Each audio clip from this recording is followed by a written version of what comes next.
আগামী 2026-এর ফেব্রুয়ারির প্রথমার্ধে রমজান শুরু হওয়ার সপ্তাহখানেক আগে অথবা তারও আগে বাংলাদেশে জাতীয় সংসদ নির্বাচন অনুষ্ঠান হবে। এর পথে যারাই কাঁটা বিছানোর চেষ্টা করবেন, যারাই বিভিন্ন রকম বিভ্রান্তিমূলক বক্তব্যের মধ্য দিয়ে বিভ্রান্তি সৃষ্টি করার চেষ্টা করছে, তাদের সকলের উদ্দেশ্যে নসিহত হচ্ছে, আমরা এখন নির্বাচনী আবহের মধ্যে আছি। সারা দেশে নির্বাচনী আমেজ সৃষ্টি হয়েছে।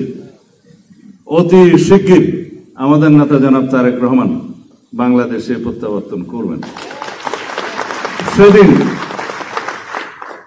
বাংলাদেশের নির্বাচনের সমস্ত কিছু প্রতিষ্ঠিত হয়ে যাবে ইনশাআল্লাহ।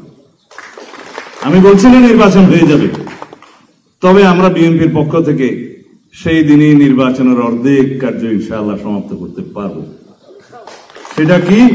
সারা বাংলাদেশে আমাদের নির্বাচনের প্রচারণা হয়ে যাবে।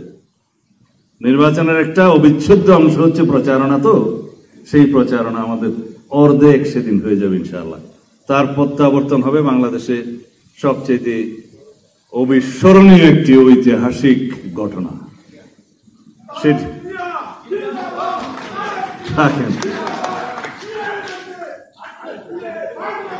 জনাব তারেক রহমান তার মেধা, যোগ্যতা, শ্রম এবং নেতৃত্ব দিয়ে তিনি বাংলাদেশের সর্বোচ্চ নেতৃত্বে প্রতিষ্ঠিত হয়েছেন।